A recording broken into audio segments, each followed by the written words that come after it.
Okay. కన్ కనుక అధికారి. కన్ అంటే ఈచ్ అండ్ ఎవ్రీ పార్టికల్ అని అర్థం. సో ఈ భూమి మీద ఉన్నటువంటి ఈచ్ అండ్ ఎవ్రీ పార్టికల్కి అధికారి. అధికారి అంటే ఓనర్, యజమాని. యజమాని ఎవరు అనేది ఈ లెసన్ యొక్క టైటిల్. సో రామ్ధారి సింహ్ దినకర్ అనేటువంటి ఆయన ఈ లెసన్ రాశారు. డాక్టర్ రామ్ధారి సింహ్ దినకర్. ఈరోజు దినకర్ జీ యొక్క కవి పరిచయం మనం చూద్దాం. ఈయన ఆధునిక్ కాల్కే ప్రముఖ కవి. ఆధునిక్ కాల్ ఏదైతే మోడర్న్ ఏజ్ పోయట్రీ అంటే సన్ 1900 से लेकर आज तक 1900 నుంచి ఈ రోజు వరకు ఏదైతే పీరియడ్ ఉందో దాన్ని మనం ఆధునిక్ కాల్ అంటాం.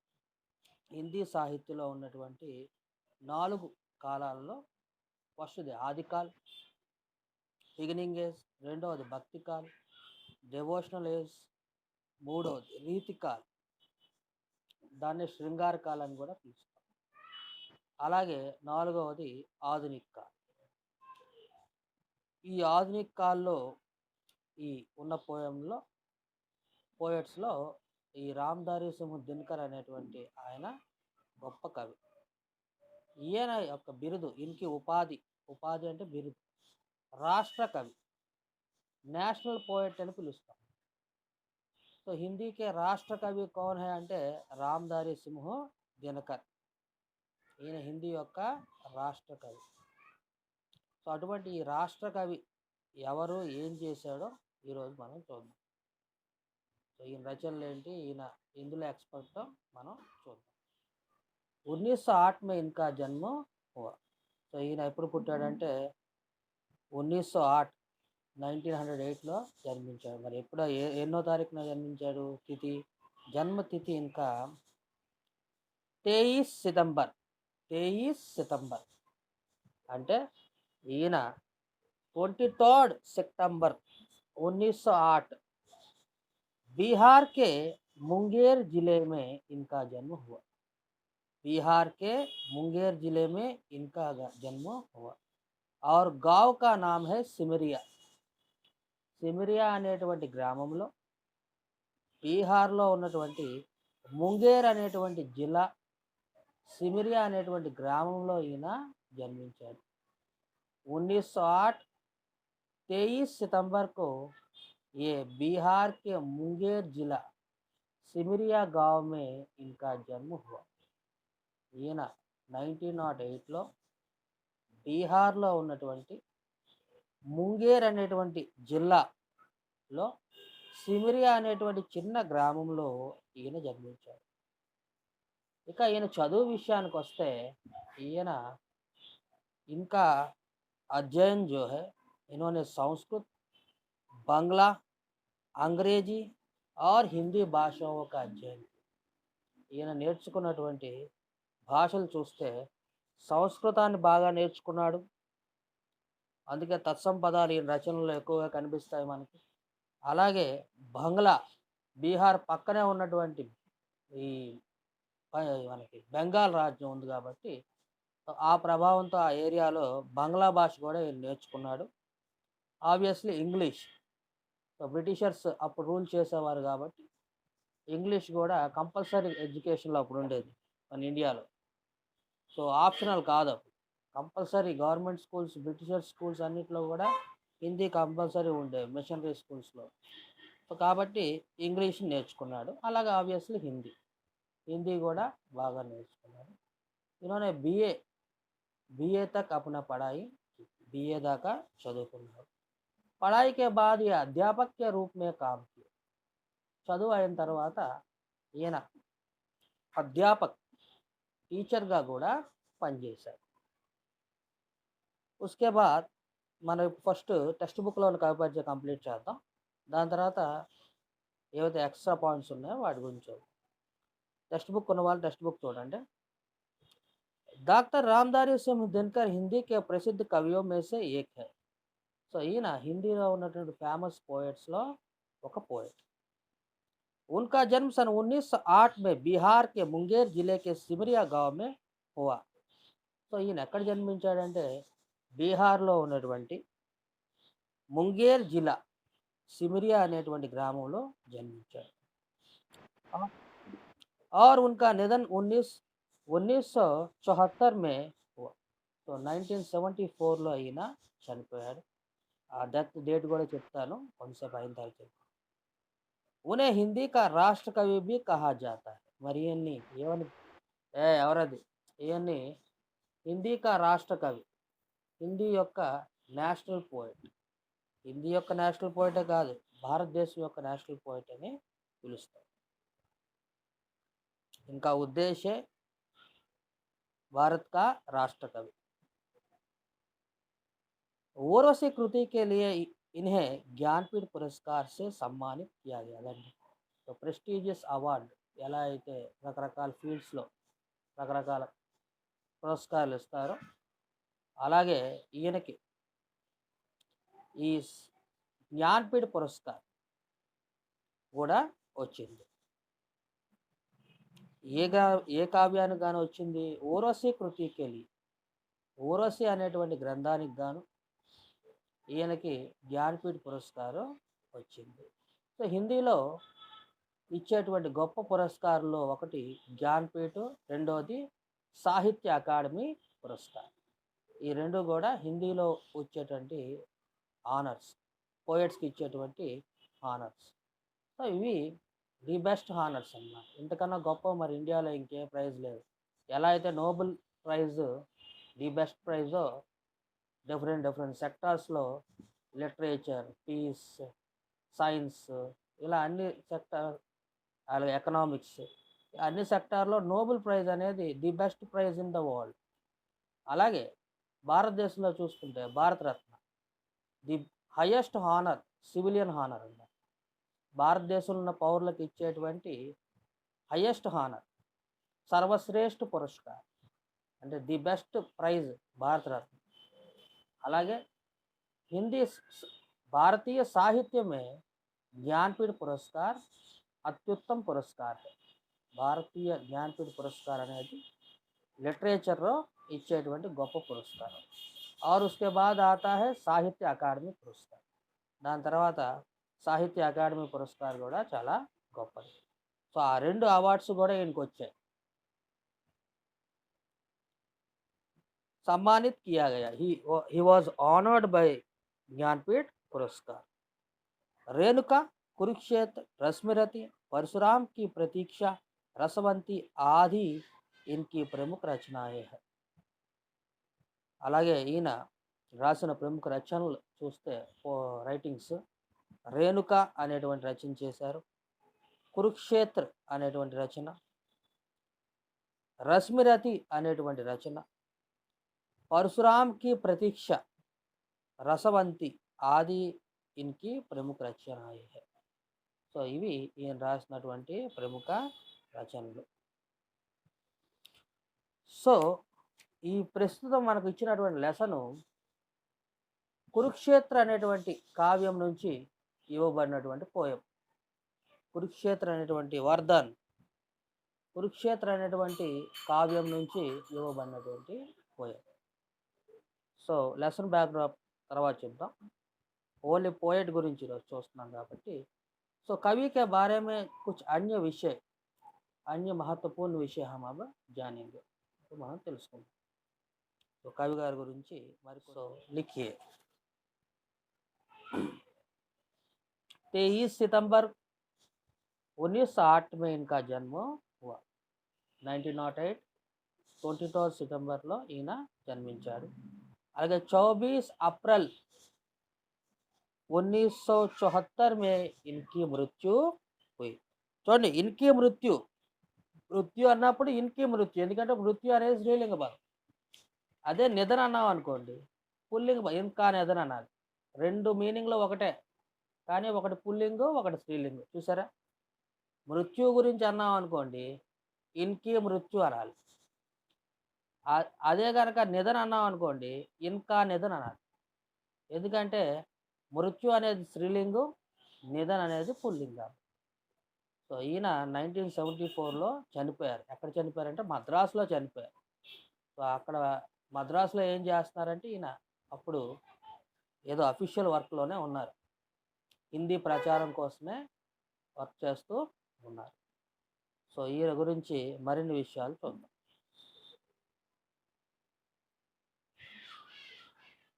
సో మనకి టెక్స్ట్ బుక్లో ఇచ్చిందే, బీహార్లో ముంగేర్ జిల్లా సిమరియా గావ్లో జన్మించాడు. అలాగే ఇప్పుడు చూడండి, 1959 సాహిత్య అకాడమీ. సో 1959లో ఈయనకి సాహిత్య అకాడమీ పురస్కార్ అనేది లభించింది. అలాగే अदे संवत्सर 1959 में ही ने पद्म भूषण से भी पुरस्कृत किया गया, पद्म भूषण पुरस्कार से भी पुरस्कृत किया गया.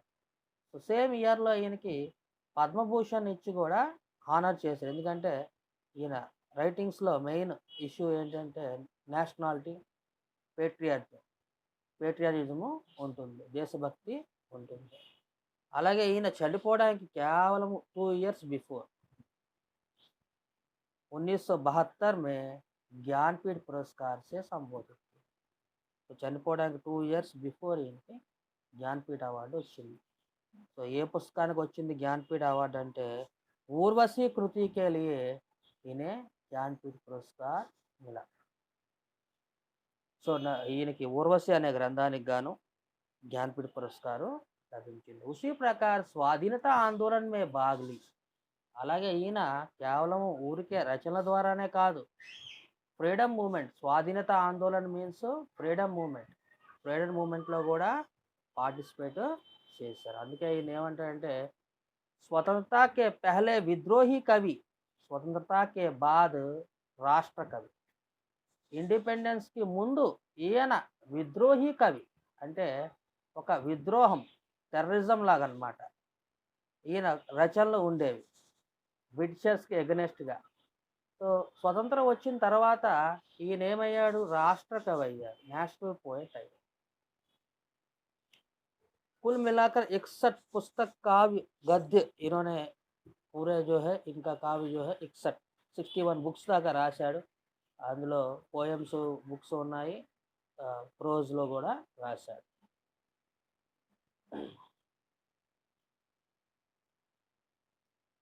उन्नीस सौ 52 में राज्यसभा सदस्य मनोनीत किए गए.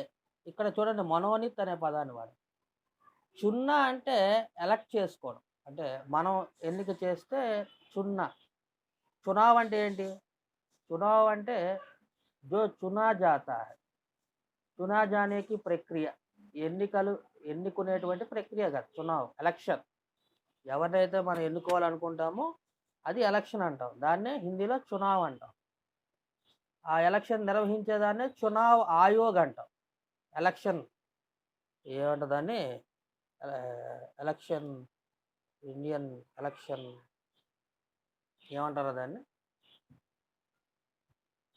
Election committee. So election conduct చేసేదాన్ని ఏమంటాం, ఎలక్షన్ డిపార్ట్మెంట్. ఎలక్షన్ డిపార్ట్మెంటేనా, సరే గుర్తొచ్చి చెప్తాను. సో చునావ్ అంటే ఈ ఎలక్షన్ అనమాట. చునావ్ ఆయోగ్ అంటే సో ఎలక్షన్ కండక్ట్ చేసేటువంటి ఎలక్షన్ డిపార్ట్మెంట్ అనమాట.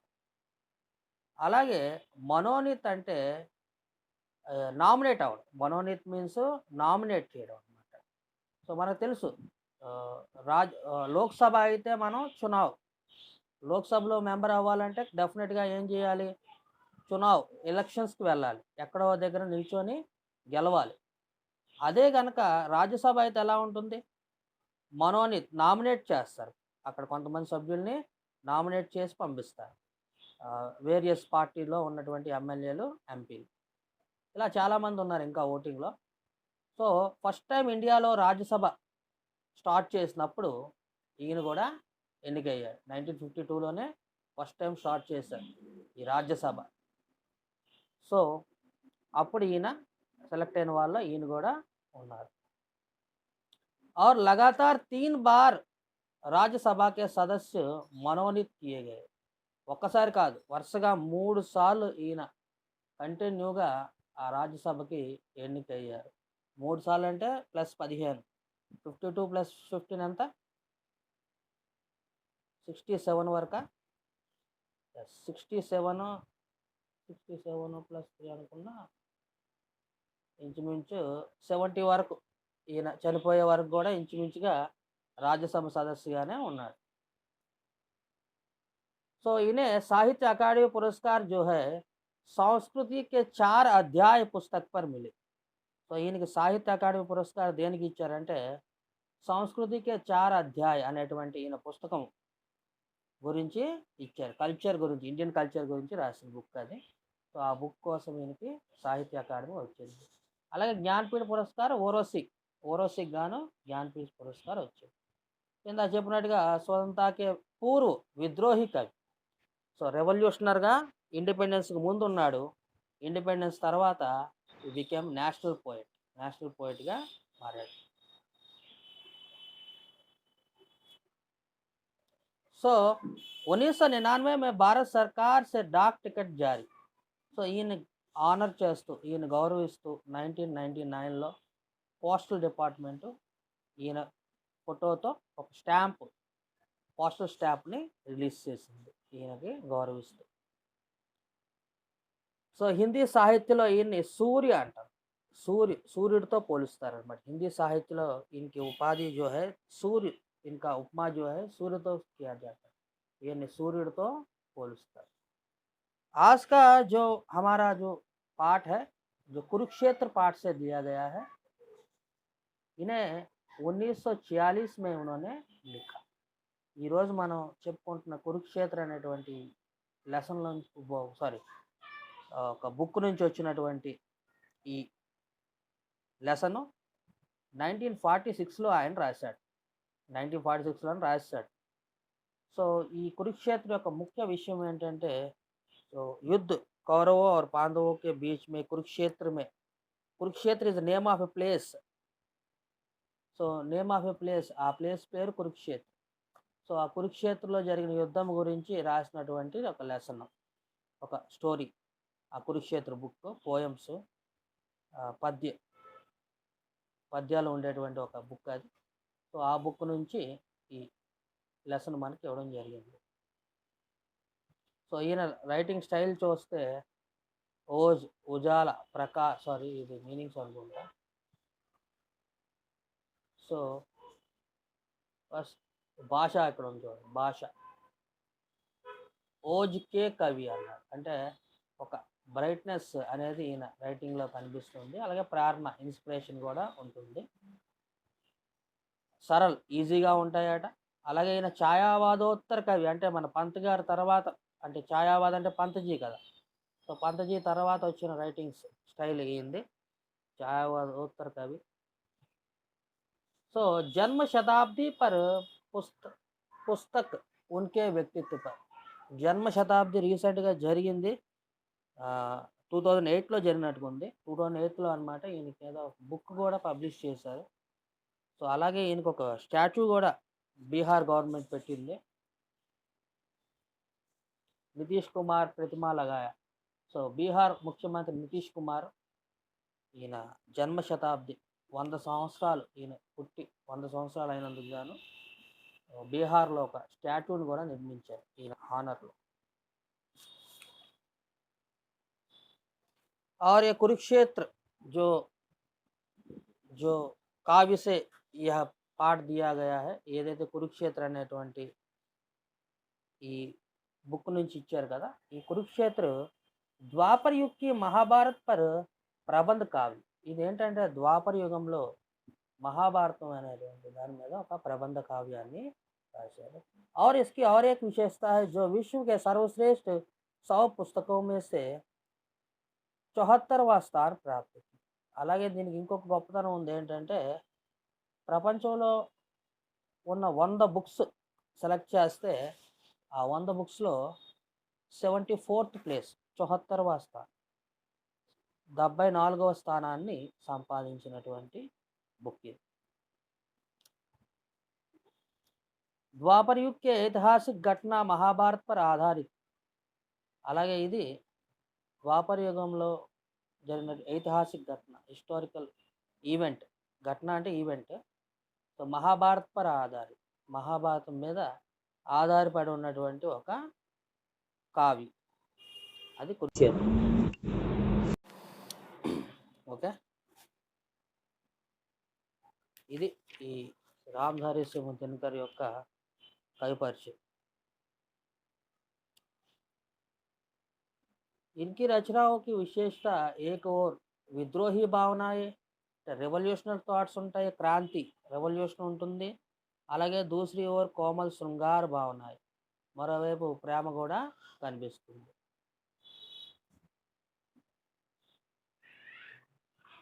అలాగే ఈయన కొన్ని యూనివర్సిటీస్కి వైస్ ఛాన్సలర్గా కూడా వర్క్ చేశాడు. భగల్పూర్ విశ్వవిద్యాలయకి ఉపకులపతి, కులపతి. సో వైస్ ఛాన్సలర్గా పనిచేశారు, ఛాన్సలర్గా కూడా పనిచేశాడు ఈయన. అలాగే భారత్ సర్కార్కి హిందీ సలహాకార్. సో ఇండియన్ గవర్నమెంట్కి హిందీ అడ్వైజర్ అనే పోస్ట్ ఉంటుంది. ఆ హిందీ అడ్వైజర్గా కూడా ఈయన పనిచేస్తుంది. హిందీకి ఎలా డెవలప్ చేయాలి ఏంటి అనే విషయాల్లో గవర్నమెంట్కి సలహా ఇవ్వడానికి కూడా ఈయన వర్క్ చేశారు. సో ఇది రామ్ధారీ సింగ్ దినకర్ యొక్క పూర్తి కవి పరిచయం. సో ఈ స్క్రీన్ షాట్ పంపిస్తాను, నీట్గా టెక్స్ట్ బుక్లో రాసుకోండి. Okay, thank you. यह है रामधारी सिंह दिनकर का विस्तार कवि परिचय. आशा करता हूँ कि छात्रों को अच्छी तरह समझ में आई होगी. एक बार में अगर समझ में नहीं आए तो दूसरा बार వీడియో देखिए. ఒకసారి అర్థం కాకపోతే ఇంకొకసారి వీడియో చూడండి, డెఫినెట్గా అర్థం అవుతుంది. సో రాష్ట్ర కవి రామధారీ సింహ్ దినకర్ గురించి ఇది ఈ విషయాలు మనం తెలుసుకోవాల్సిన విషయాలు. ఈ వీడియో నచ్చితే లైక్ చేయండి, షేర్ చేయండి, కామెంట్ చేయండి. అలాగే మా